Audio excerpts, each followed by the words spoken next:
So they're my photos. I took them in 1982. I was a young documentary photographer, invited to be part of the documentary crew to photograph the Harlem Fantasy Ball, and that's how I come to have the photographs. I took them. There was no way for me to publish them at the time.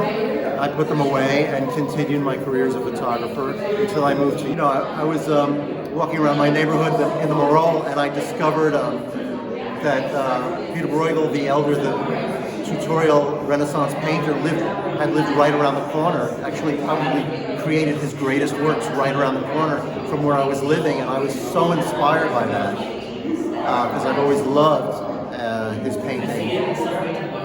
And I started to look at the Morale and think, gosh, it hasn't changed all that much. And I can imagine him sort of being a documentarian walking around.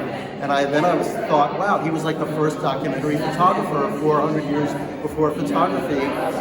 And then I said, this is a sign. I must go back and look at my own work, my early work, and develop it more. Today's modern contemporary ballroom, what we do is we navigate and fight for visibility and tell queer Black stories.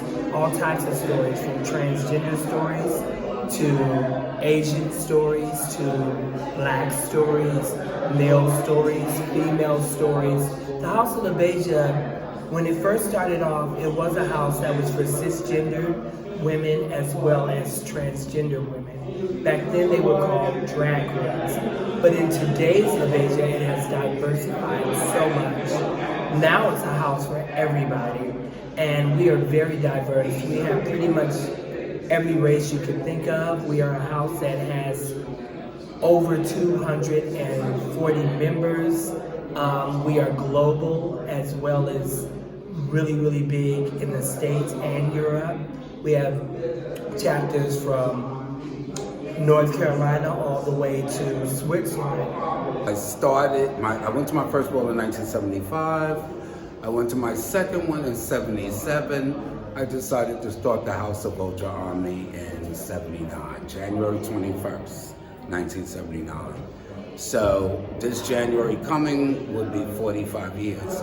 How it's changed from then, there was only one male category. So that's why the guys didn't really care about going to balls, because you had to watch 7 or 8 drag queen categories and you felt like you were at a pageant and that it wasn't a ball.